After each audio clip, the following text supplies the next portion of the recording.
கிறிஸ்துக்குள் பிரியமானவர்களே, ஆண்டவராகிய இயேசு கிறிஸ்துவின் விலையேறப்பட்ட நாமத்தினாலே உங்களை வாழ்த்துக்கிறேன். இந்த நாளிலும் கூட உங்களை சந்திப்பதிலே மிக்க மகிழ்ச்சி. கர்த்தர் தாமே உங்கள் ஒவ்வொருவரையும் அபரிவிதமாக அவர் ஆசீர்வதிப்பாராக.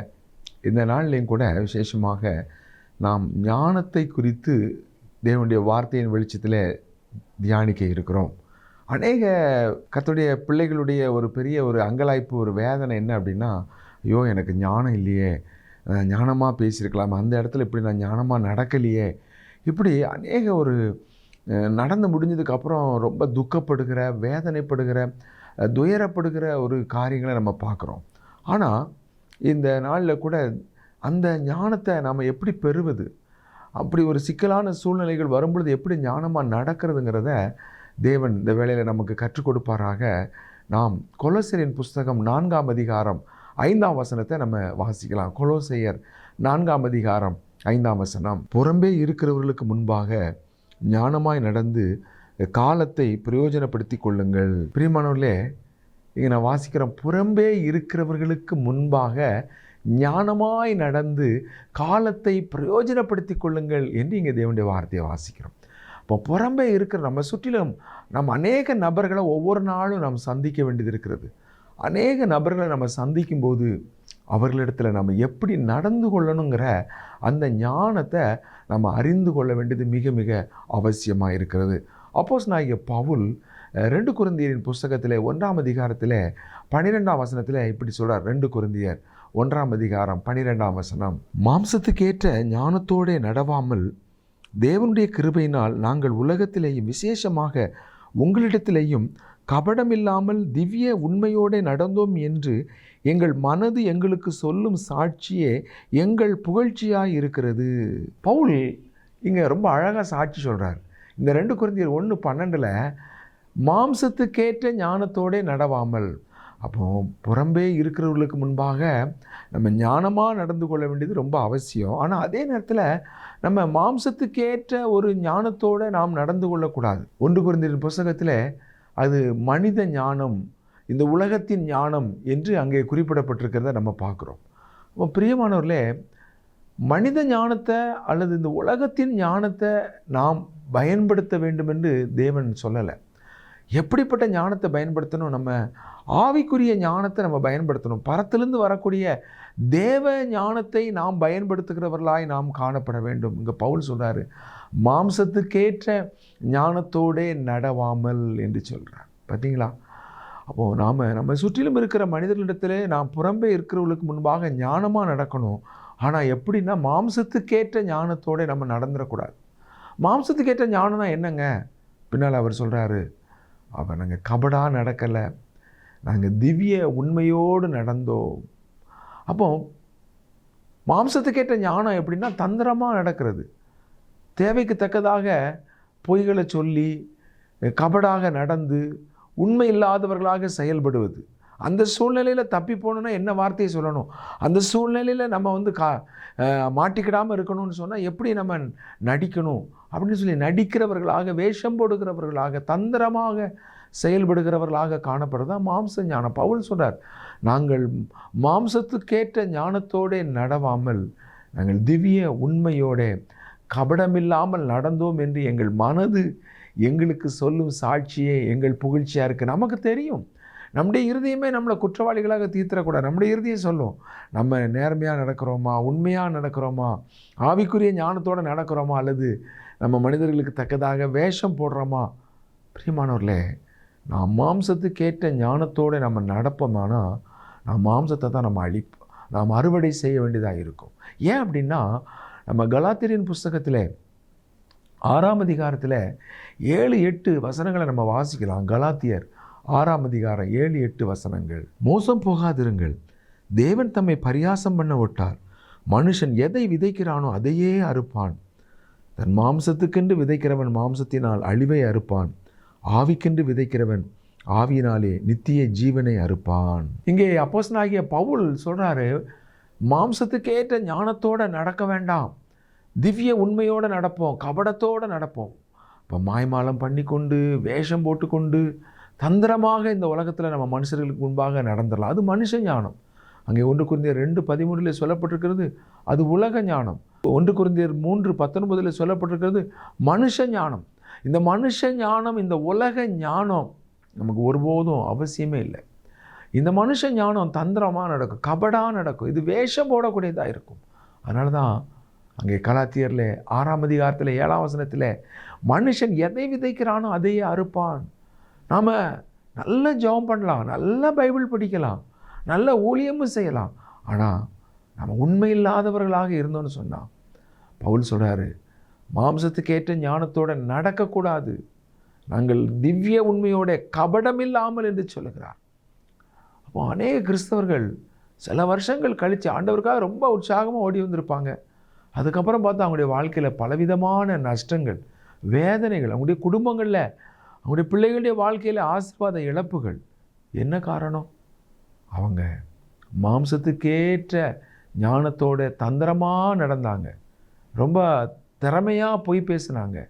அவங்க ஒவ்வொரு சூழ்நிலையிலும் தேவனுக்கு பயப்படுகிற பயம் அவங்களுக்கு காணப்படலை. அவங்க யாருக்கும் தெரியாதுன்னு சொல்லி துணிகரமாக அவர்கள் நடக்கிறவங்களாக இருந்தாங்க. நல்ல ஒரு எல்லாத்துலேயும் நல்லா உற்சாகமாக காணிக்க கொடுக்குறவங்களாக இருக்கலாம், நல்லா ஊழியத்தின் காரியங்களில் ஈடுபாடாக இருக்கலாம்.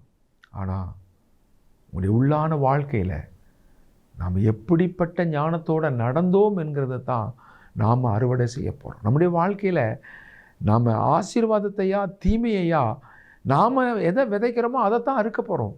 இன்னொருத்தர் நமக்கு தீமை செய்யவே முடியாது, இன்னொருத்தர் நமக்கு நஷ்டத்தை உண்டு பண்ணவே முடியாது. ஏன்? யோசேப்பு வாழ்க்கையில் அவர் சொல்கிறார் தன்னுடைய சகோதரருடைய காரியங்களை குறித்து, நீங்களும் எனக்கு தீமை செய்ய நினைத்தீர்கள். அவங்க தீமை செய்ய நினைக்கல, உண்மையிலே தீமை செஞ்சாங்க.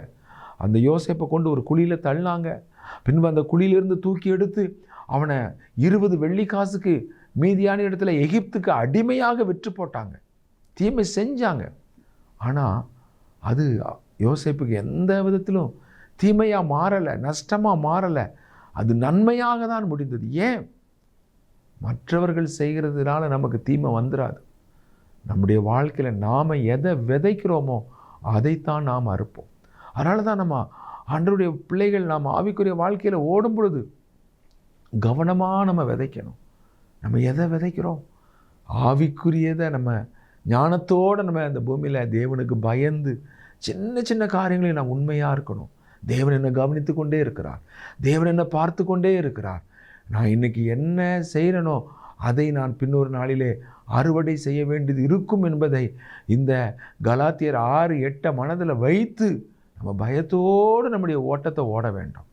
நம்ம தந்திரத்தோடு அல்ல, மாம்ச ஞானத்தோடு அல்ல, நாம் தெய்வீக ஞானத்தோடு நம்ம ஓடும் பொழுது நம்ம நித்திய ஜீவனை அறுவடை செய்ய முடியும். நம்முடைய குடும்பத்தில் ஆசீர்வாதம், நம்முடைய பிள்ளைகளுடைய வாழ்க்கையில் ஆசீர்வாதம், நம்முடைய கடைசி காலங்கள் சந்தோஷம், சமாதானம், அது நிம்மதியான ஒன்றாக காணப்படும்.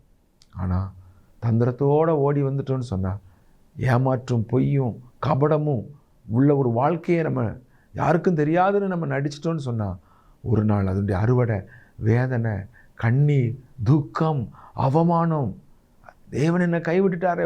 அநேகர் சொல்லுவாங்க, ஆண்டவர் ஆண்டவர்னு ஓடி வந்தேனே, இவ்வளோ காலமாக ஆண்டவருக்காக நான் ஊழியம் செஞ்சேனே, காணிக்க கொடுத்தேனே, என் வாழ்க்கையில் ஏன் இப்படி நடந்துச்சு? நாம் நம்மை தான் ஆராய்ந்து பார்க்கணும். எங்கே தப்பு பண்ணணும், எங்கே நம்ம எதை விதைத்தோம், இன்றைக்கி ஏன் இப்படிப்பட்ட ஒரு அறுவடை நமக்கு நடந்து கொண்டிருக்கிறது? நம்மை நாமே சோதித்து பார்க்கணும், நம்மை நாமே நிதானித்து அறியணும்.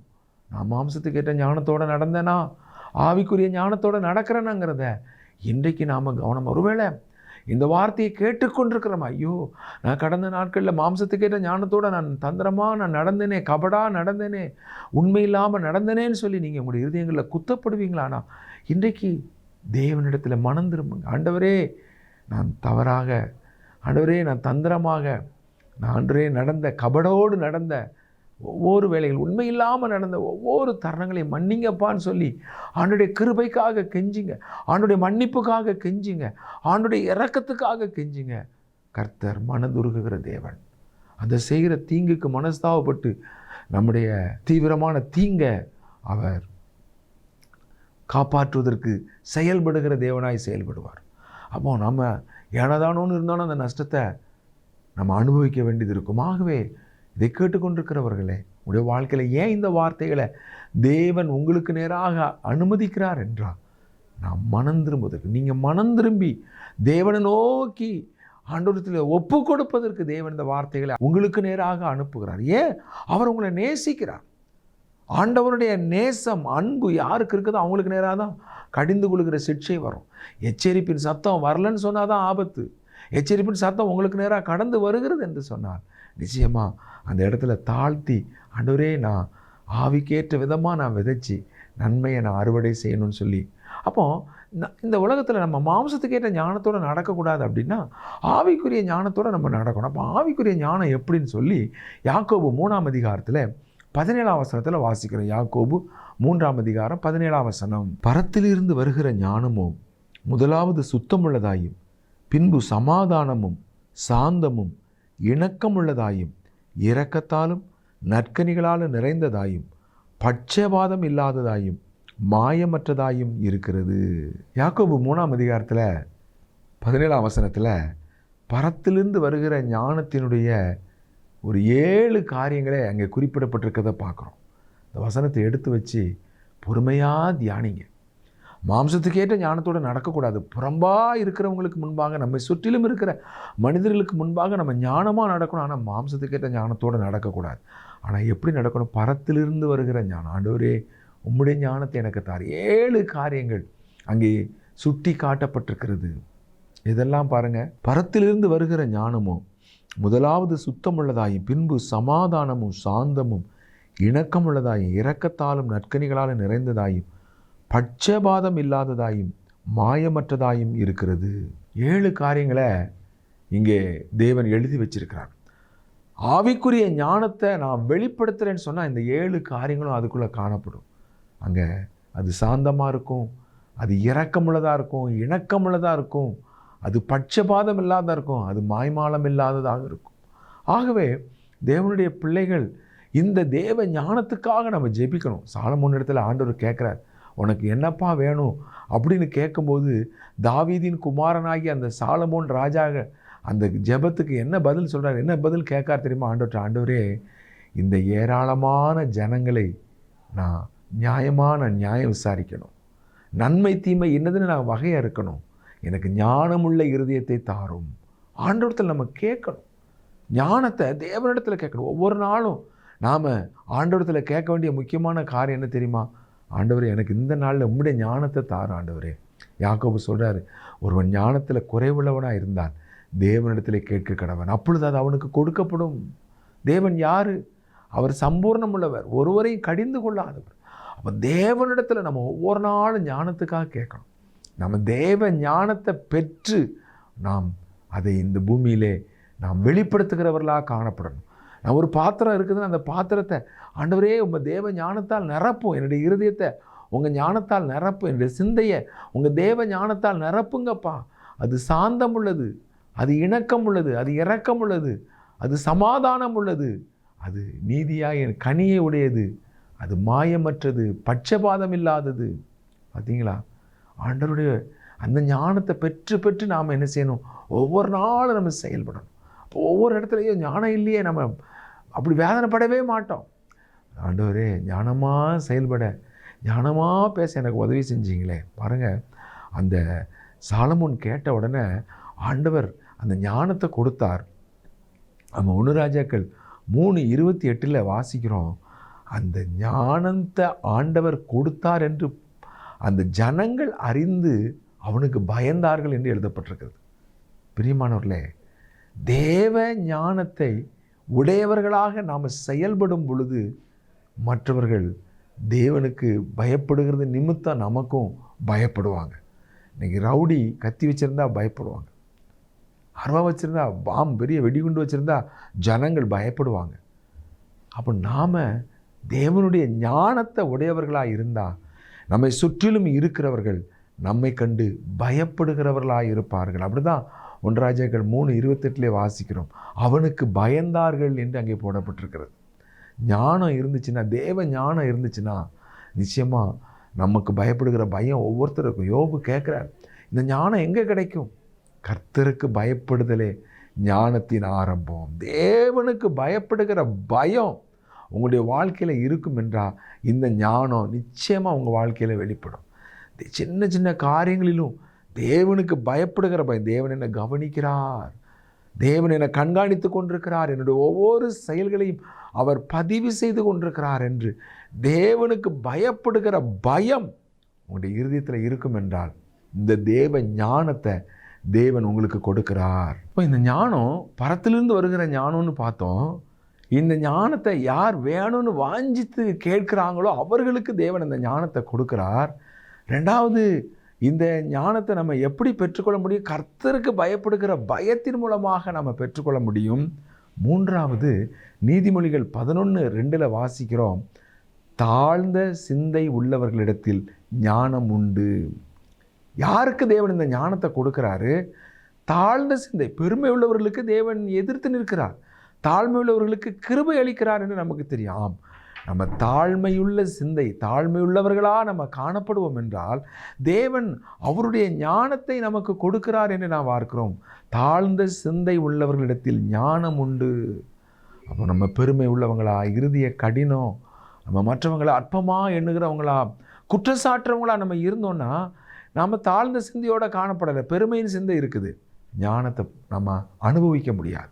அப்போ தேவன் இந்த ஞானத்தை எந்த இருதயத்தில் ஊத்துறாருனா, எந்த இருதயம் தாழ்மையுள்ள இருதயமாக இருக்குதோ அங்கே தான் தேவன் இந்த ஞானத்தை ஊற்றுகிறார். ஆகவே இந்த தேவ ஞானம், பரத்திலிருந்து வருகிற இந்த தேவ ஞானத்தை நீங்கள் பெற்று அனுபவிக்க வேண்டும் என்றால் நீங்கள் தாழ்மை உள்ளவர்களாக காணப்பட வேண்டியது மிக மிக அவசியம். மனமேட்டிமையோ, பெருமையோ, அகந்தையோ இந்த ஞானத்துக்கு எதிரான ஒரு சிந்தையாக இருக்கிறது. நீதிமொழிகளில் 31ஆம் அதிகாரத்தில் குணசாலியான ஸ்திரியை குறித்து சொல்லப்பட்டிருக்கிறது. அந்த குணசாலியான ஸ்திரியை குறித்து சொல்லப்படும் பொழுது சொல்லப்பட்ட ஒரு வார்த்தை என்ன தெரியுமா? தன் வாயை ஞானம் விளங்க திறக்கிறாள். பிரியமானவர்களே, குணசாலியான ஸ்திரீ. ஏன் அவள் குணசாலியான ஸ்திரீ? தன் வாயை ஞானம் விளங்க திறக்கிறாள். அப்போ ஒரு ஸ்திரீ இந்த தேவ ஞானத்தை தன்னுடைய இருதயத்தில் கொண்டு, தன்னுடைய இருதயத்தின் நிறைவினால், அந்த ஞானத்தின் நிறைவினால் அந்த வாய் பேசிச்சின்னு சொன்னால் மற்றவங்க எல்லாரும் சொல்லுவாங்க, அவருடைய கணவர் சொல்லுவார், நீ குணசாலியான ஸ்திரீ, நீ குணசாலியான ஸ்திரீ. அப்போ உங்களுடைய கணவர் உங்களை பாராட்டணுமா? இந்த உங்களை சுற்றிலும் இருக்க இந்த உலகம் உங்களை பாராட்டணுமா, உங்களை மதிக்கணுமா? ஒரே ஒரு காரியம்தான், அந்த தேவ ஞானத்தை உங்களுடைய இருதயங்களில் பெற்று நீங்கள் உங்களுடைய ஞானம் விளங்க உங்களுடைய வாய் திறந்து பேசுனீங்கன்னு சொன்னால் நிச்சயமாக உங்கள் குடும்பமும் சரி, உங்களை சுற்றிலும் இருக்கிற மனிதர்களும் உங்களை என்ன சொல்லுவாங்க? குணசாலியான ஸ்திரீ என்று சொல்லுவாங்க. அப்போ இந்த ஞானம் உங்களை எவ்வளோ ஒரு மேன்மையான ஒரு ஸ்தானத்துக்கு கொண்டு செல்கிறது என்று நாம் இதன் மூலமாக நாம் அறிந்து கொள்ள முடிகிறது அல்லவா? இந்த ஞானத்தை குறித்து சாலமோன் பிரசங்கியின் புஸ்தகத்தில் 8ஆம் அதிகாரத்தில் 1ஆம் வசனத்தில் பிரசங்கி சொல்றாரு. பிரசங்கி 8ஆம் அதிகாரம் 1ஆம் வசனம், ஞானம் உள்ளவனுக்கு ஒப்பானவன் யார்? காரியத்தின் தாற்பயத்தை அறிந்தவன் யார்? மனுஷனுடைய ஞானம் அவன் முகத்தை பிரகாசிக்க பண்ணும், அவன் முகத்தின் மூர்க்கம் மாறும். இங்கே சாலமோன் கேட்குறாரு, ஞானம் உள்ளவனுக்கு ஒப்பானவன் யார்? பெரிய ஞானி, ஞானத்தால் நிறைந்தவர். அவர் கேட்குறாரு, ஞானத்துக்கு முன்பாக இந்த உலகத்தில் எதுவுமே நிற்க முடியாது. பலத்தை பார்க்கலும் ஞானமே முக்கியம், பலமுள்ளவனை பார்க்கலும் ஞானம்தான் முக்கியம்னு சொல்கிறார். அப்போ ஞானம் இருக்கிறதே ஒரு பெரிய பலம் என்று அவர் அங்கே சுட்டி காட்டுகிறார். அருமையானவர்களே, ஞானம் உள்ளவனுக்கு ஒப்பானவன் யார்? ரெண்டாவது சொல்கிறாரு, அந்த ஞானம் என்ன செய்யுமா? முகத்தை பிரகாசிக்க பண்ணுமா. இப்போ முகம் இருளடைஞ்சி துக்கத்தோட கவலையோட ஒரு மனுஷன் இருக்கிறான் அப்படின்னா ஞானம் இல்லைன்னு அர்த்தம். ஞானம் இருந்துச்சுன்னு சொன்னால் முகத்தை பிரகாசிக்க பண்ணும். பார்த்தீங்களா? இந்த ஞானம் நம்முடைய முகத்தை அது பிரகாசிப்பிக்க பண்ணுகிற ஒரு அரு மருந்தாக இருக்கிறது. பிரகாசமாக நம்ம உங்கள் முகம் பிரகாசமாக இருக்குதே அப்படி என்று மற்றவர்கள் நம்மை குறித்து சந்தோஷப்படுகிற அளவுக்கு ஞானம் நம்முடைய முகத்தை பிரகாசிக்க பண்ணுகிறதா இருக்கிறது. பிரியமானவர்களே, இந்த ஞானம் எங்கே கிடைக்கும்?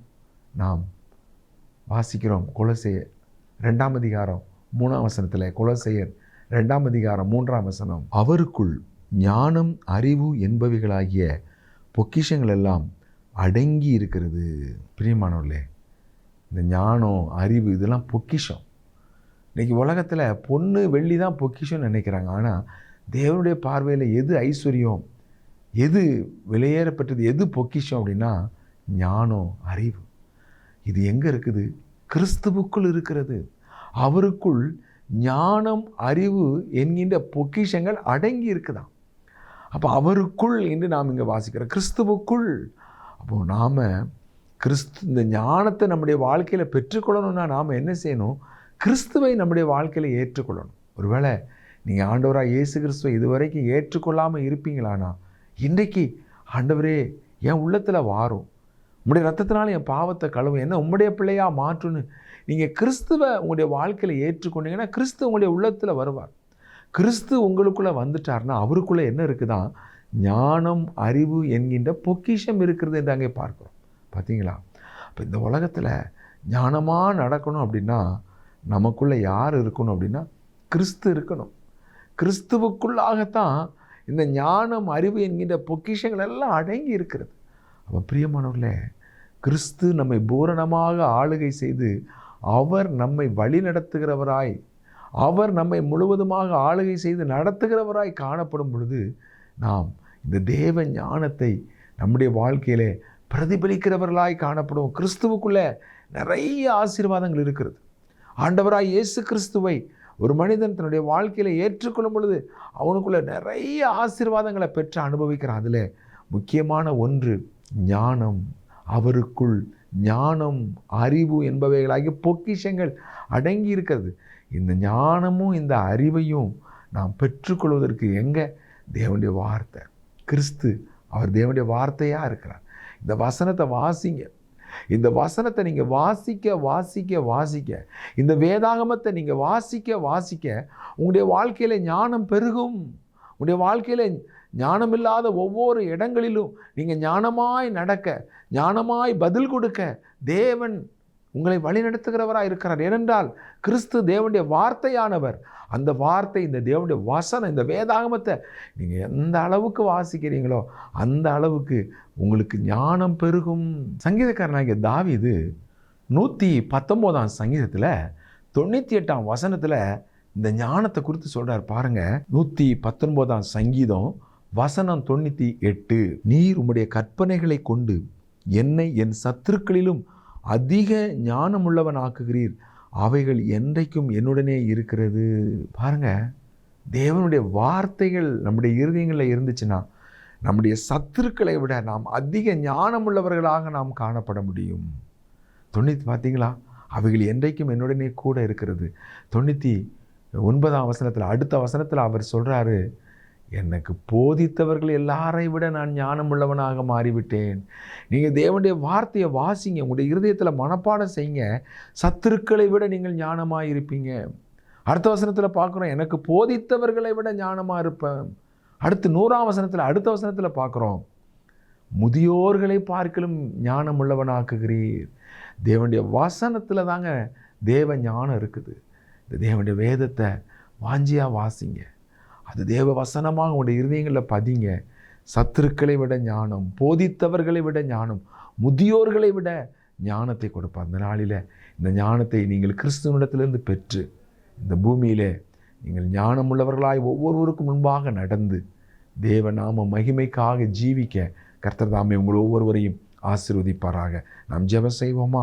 அன்புள்ள ஆண்டவரே, ஞானத்தில் குறைவுள்ளவர்களுக்கு ஞானத்தை கொடுக்கிற கிறிஸ்துவாக, தேவனுடைய வார்த்தையாக எங்களுக்கு உம்முடைய அன்றைய கிறிஸ்துவை, உம்முடைய வேதத்தை எங்களுக்கு கொடுத்ததுக்காய் ஸ்தோத்திரம்.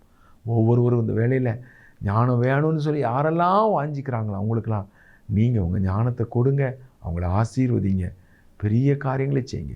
இயேசு கிறிஸ்துவின் நாமத்தில் ஜெபிக்கிறோம் எங்கள் நல்ல பிதாவே, ஆமேன். பிரியமானவர்களே, நீங்கள் நேரம் ஒதுக்கி தேவனுடைய வார்த்தையை கேட்டதற்காக உங்களுக்கு நன்றி சொல்கிறோம். நீங்கள் யூடியூப்பிலே ராஜ்குமார் தங்கமணி என்று ஆங்கிலத்திலே டைப் செய்வீர்களானால் இன்னும் அநேக செய்திகளை நீங்கள் அங்கே கேட்கலாம். கேளுங்கள், மற்றவர்களுக்கும் அறிமுகப்படுத்துங்கள். நாம் மறுமுறை சந்திக்கும் வரைக்கும் கர்த்தர் தாமே உங்கள் ஒவ்வொருவரையும் அபரிவிதமாக ஆசீர்வதிப்பாராக. ஆமேன்.